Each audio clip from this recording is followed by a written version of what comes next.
Hey Harry Potter fans, Peter Kenneth here. Welcome back to the Potter Collector channel, where we are a community of collectors. It is day 3 of Wand Week, and today we are talking about the original 13 wands that were sold at the Wizarding World of Harry Potter. The Wizarding World of Harry Potter in Orlando opened on June 18th of 2010, and I was there on grand opening day with my friend Steven. And one of the wands in here, I will tell you which one, is the wand that chose me at Ollivanders on that grand opening day.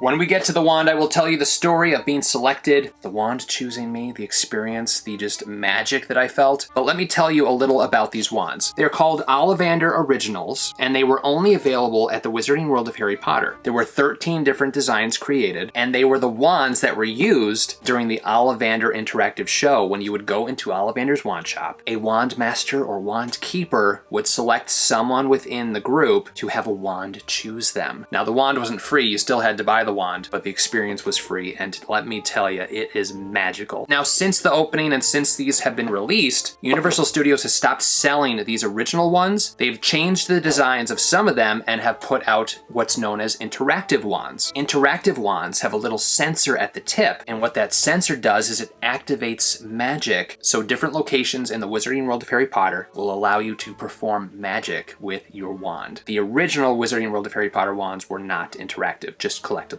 All right, now each of these 13 wands has a number associated with it. That number represents a month, so 1 January, 2 February, 3 March, etc. And then 13 is just a, I guess, whatever. So I think we should probably just start with 1 and go all the way to 13. So let me get these in order. Here's number 2.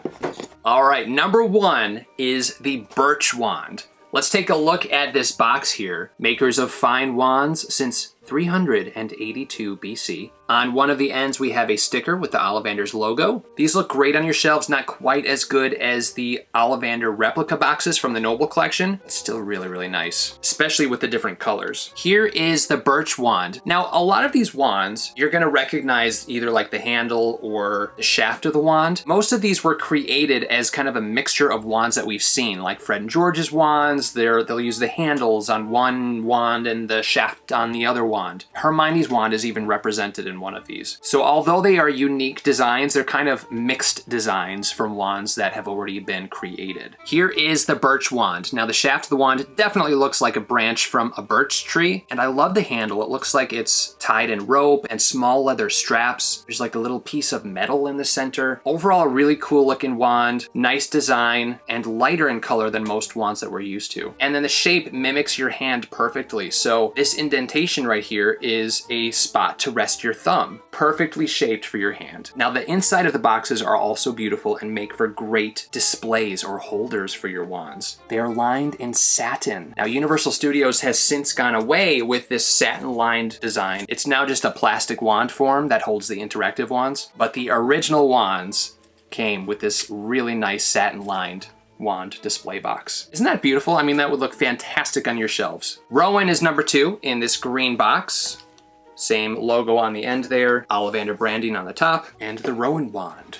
Very creepy looking. Check this out. Now this is the handle of the Noble Collection Skull Wand, which is a Death Eater's wand. And I'm not sure whose wand this shaft belongs to, but it has a Hermione-esque look, but it's a leaf design. Incredible design on this handle. Super heavy skull kind of bulb at the end. Really well detailed. We see neck vertebrae that make up the rest of the handle, which then transition into that leafy shaft portion of the wand. I mean, that skull is just, it looks like it's melting. It's definitely an evil versus good mixed kind of wand. I don't know how else to describe it, but I really like it, especially the handle. I think the handle is fantastic. And then here's that wand in that wand box. Number 3, which represents March, it is the Ash Wand, a very beautiful ornate wand. I'm always drawn to either the simple wands or the very ornate wands. And this one is a mixture of simple and ornate. The handle itself has like a bunch of bulbs carved carved into it. It makes it feel and look very delicate. The end of the handle is glossy, which almost makes it look like a gem at the end of the handle itself. And then it transitions into a very similar leafy pattern to the wand that we just took a look at. Really nice wand, but it doesn't speak to me. So for someone who was born in March, at least for me, this isn't a good fit. Let me know in the comments down below what your birth month was, as well as if the wand that I'm opening up that represents your birth month actually represents you. I'm curious to see how many it represents, how many it doesn't represent. All right, we are into number 4, and this is the Alder Wand. This right here is the wand that chose me. So, story time. As I mentioned at the beginning of the video, my friend Steven and I went to the grand opening at Universal Studios in Orlando. This is when they only had the Hogsmeade side in Islands of Adventure. They hadn't built Diagon Alley yet. To make a long story short, we got there at 3 in the morning, somehow found ourselves in a shorter line. We took a taxi from our hotel so we wouldn't have to park at Universal. And as we were driving in, we saw this massive line and we're like, oh my goodness, we should have gotten here even earlier than 3 in the morning. So we saw this shorter line and we're like, well, let's just wait in here for a little while before we join the other one. Our line starts to move. They led us through Universal Studios and then announced that we were going to be the first people to enter the Wizarding World of Harry Potter on grand opening day. We are the first people, the first group of people to be let into the Wizarding World of Harry Potter. And that we were going to be background extras on the Today Show. The Today Show was filming this giant segment. And then we were funneled into the Wizarding World of Harry Potter. I will always remember walking into Hogsmeade for the first time. Like, oh my goodness, I'm like walking into Hogsmeade. And then seeing Hogwarts Castle. I will always remember that moment. But we're talking about wands. So, long story short, I mean, I'll pass the part where Daniel Radcliffe walked 3 feet away from me. I got really close to the other actors. And oh, you want to hear that too? Daniel Radcliffe, Michael Gambon, Rupert Grint, Tom Felton, the Phelps twins, Bonnie Wright, Warwick Davis, they were all there for this grand opening celebration. So we saw them, you know, throughout the theme park, doing little segments for the Today Show, filming different things. There was one moment where we were allowed to mingle a little bit throughout Hogsmeade. For the most part, we had to stay where they were filming since we were extras on the Today Show. So my friend Steven and I went over to Ollivanders and I wanted to take a photo. So I took a photo of Steven, he then took a photo of me.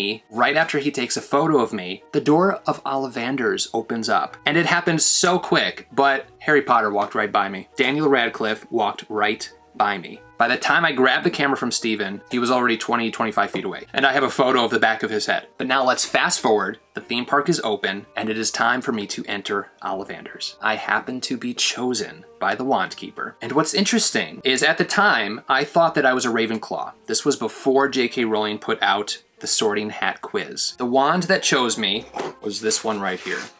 A snake. A snake with a skull in it.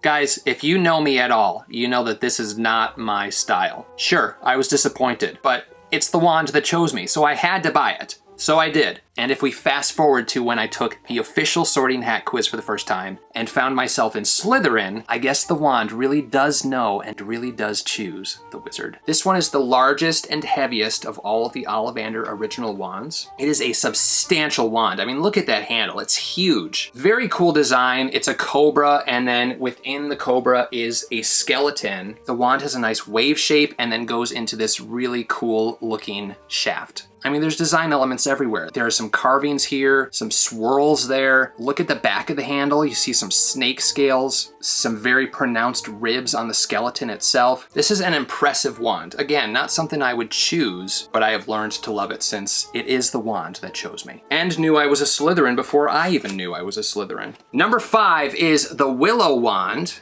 And it's a small box, so it's gonna be a small wand. Now, there were various sizes of wands because there are various sized witches and wizards. And honestly, this one right here is what I originally imagined the wands to look like in the Harry Potter books, because they are described as 7-inch wands, 10-inch wands, 12-inch wands. And this one is definitely book-sized. Now, the Willow Wand definitely looks like a willow branch. It's wavy, it looks like a hanging willow, and it is very simple. There are 3 different colors: brown, this tan color, and then this gold color, which make out the various stripes. Reminds me almost like an eel. You know, this is like something that you would see in the ocean. And here it is inside of the wand box. Man, I remember these wands so vividly. I just recently completed this collection. This is number 6, or the Hawthorn wand. Now this wand you can still purchase, except it will be interactive. Now this is the kind of wand that always draws my attention. It's simple, yet looks like it's powerful. So the tip of the wand is this more white color, the shaft is black, and then a brown handle, and it just feels like a magic wand. So June, does this represent you? Number 7 is oak, and oak you're gonna recognize a little bit. Similar handle to the Alder Wand, but with a different shaft. The handle itself is identical, except for it is in a lighter brown color, and then the shaft itself is very wavy. I mean,